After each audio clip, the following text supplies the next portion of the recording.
Assalamualaikum warahmatullahi wabarakatuh. Jadi, di video ini kami akan menjelaskan hasil observasi perkembangan lansia pada mata kuliah Psikologi Perkembangan Remaja, Dewasa, Lansia. Ini anggota kelompok kami, ada Atias Putri Nur Afni dengan NIM 21000013257.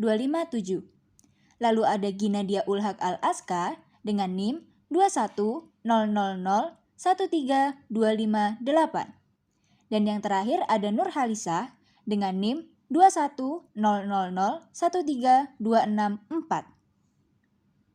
Sebelumnya, kami akan menjelaskan 4 tipe kepribadian proses menjadi tua menurut Newgarden, Havikhurst, dan Tobin.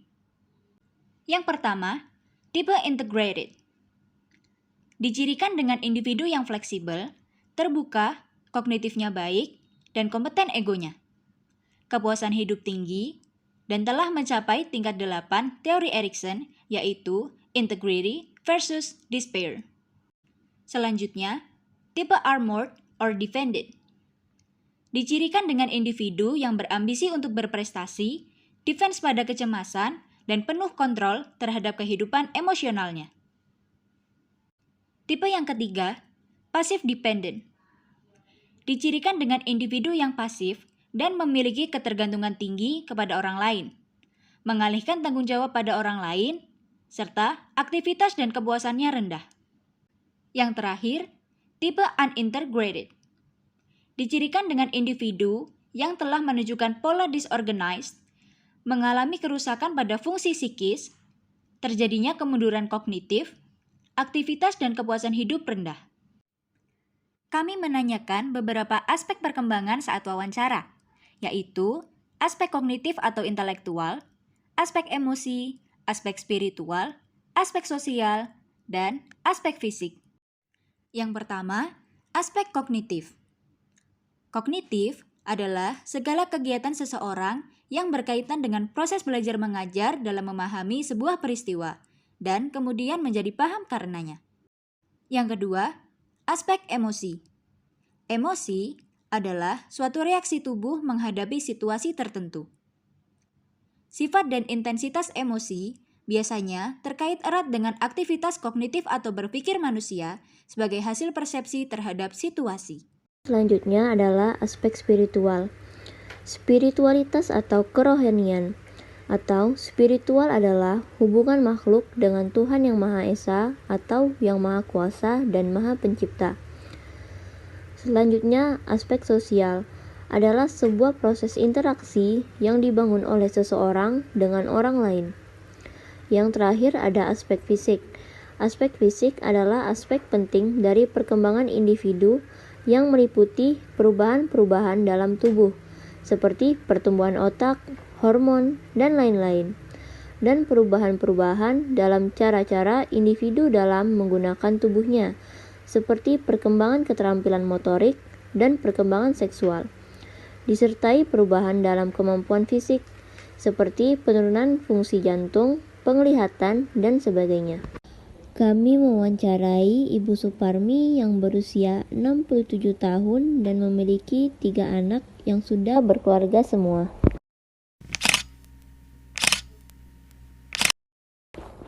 Yang pertama, ada aspek kognitif.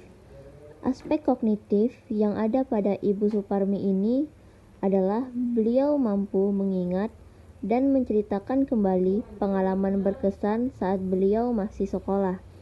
Beliau juga mampu memberikan tanggapan saat kami tanyakan tentang COVID-19. Yang berkesannya tuh semaput. Apa pingsan? Pingsan. Yang paling berkesan tuh digotong ke rumah sakit. Itu yang paling berkesan. Kalau Uti ya, gimana ya? Percaya nggak percaya ya kalau Uti itu. Yang penting kita bisa menjaga kesehatan kita sendiri. Memang kalau dengar di TV segala macam itu kan memang mengerikan. Kalau bisa kita bisa jaga kesehatan diri kita sendiri, insya Allah aman. Asal kita jaga diri aja. Betul, pertama jaga diri, kedua kesehatan, ketiga kebersihan. Nah, yang kedua ada aspek emosi. Aspek emosi yang kami dapatkan pada Ibu Suparmi, yang pertama adalah beliau merasa sedih karena ketiga anaknya sudah berkeluarga. Kadang Bu Suparmi merasa ingin mengumpulkan anak-anaknya, tetapi Bu Suparmi juga paham kalau anak-anaknya sudah memiliki tanggung jawabnya masing-masing. Yang kedua, beliau sedih dan sering teringat kenangan bersama almarhum suami. Yang ketiga, kami menanyakan tentang kasus almarhum Eril dan beliau ikut sedih dengan adanya kasus itu. Tetapi beliau merasa bangga dengan Pak Ridwan Kamil karena sangat sabar dan kuat dalam menghadapi cobaan ini. Pertanyaan selanjutnya kan anak Uti itu udah pada berkeluarga semua kan? Terus apa yang Uti rasain, ada sedih atau sepi atau gimana gitu? Kalau sepinya sih enggak ya Mbak ya, tapi kalau sedihnya tuh ada. Kalau apa namanya, kadang-kadang kan ya namanya udah sepuh ya, kepingin dikumpulin anak-anak, suka keinget. Sampai sekarang pun suka gitu. Makanya kalau udah ingat tuh terus diem aja di kamar, sok nangis sendiri kan. Ikut sedih lah Mbak, tapi Uti bangga sama Pak Ridwan Kamil, orangnya betul-betul Tegar. wah betul. Selanjutnya ada aspek spiritual. Aspek spiritual yang ada pada Ibu Suparmi ini adalah beliau masih sering mengikuti beberapa pengajian yang ada di daerahnya. Lalu beliau masih sering mengaji di rumah. Saat waktu luang, biasanya beliau menonton ceramah atau yang lainnya di YouTube atau televisi. Udah itu ikut pengajian paling-paling kalau di sini ya Mbak ya, istilahnya apa ya, ada pengajian minggu legi, Sabtu wage, itu aja udah ikut. Ya, kalau yang Tapi di rumah itu sering ngaji sendiri? iya di rumah iya. Terus kalau di rumah itu Uti sering itu nggak dengerin YouTube ceramah-ceramah gitu atau di TV? Kalau di rumah jangan tanya. Iya ya. YouTube terus ya? Itu terus. Ya karena yang dilihatnya berita-berita ceramah-ceramah agamanya itu. Aspek sosial. Aspek sosial yang kami dapatkan pada Ibu Suparmi adalah beliau masih mengikuti kegiatan PKK di daerahnya. Lalu Ibu Suparmi juga memiliki hubungan yang baik dengan tetangganya.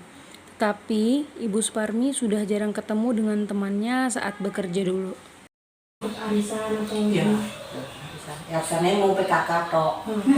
Semuanya enggak. Ini cuma ikut PKK gitu. Berarti hubungan Uti sama tetangga sih masih aman-aman aja itu. Bagus. Kalau sekarang ini Uti masih sering ketemu teman-teman kerja Uti nggak kayak kumpul-kumpul? Enggak. Apa namanya? Yang terakhir ada aspek fisik. Beberapa perkembangan fisik yang dialami Ibu Suparmi adalah beliau ini sudah sering mengalami kelelahan jika beraktivitas. Jangankan aktivitas yang berat, aktivitas ringan pun beliau sudah sering merasa lelah. Lalu Ibu Suparmi sudah mengalami menopause sejak usianya 43 tahun. Ibu Suparmi masih sanggup puasa 1 bulan penuh di bulan Ramadan. Capek karena apa ya, kalau pikir udah faktor umur kan. Uti udah ini belum menopause.